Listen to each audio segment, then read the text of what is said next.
Hey everyone! Want to block adult or porn websites on your Android phone? Here's how you can do it easily. Let's get started. So first, open your Chrome browser on your Android phone.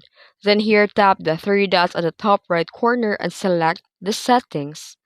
Scroll down and tap Safe Browsing under the Privacy and Security. Then here, turned on Enhanced Protection. This helps block dangerous adult sites automatically.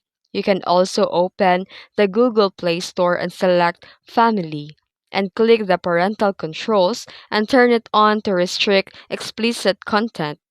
And for stronger protection, install a parental control app like Website, Google Family Link, or block porn websites manually. And that's it. You've now blocked porn websites and make your Android phone safe for browsing. If you found this video helpful, don't forget to like and subscribe for more tutorials. Thanks for watching.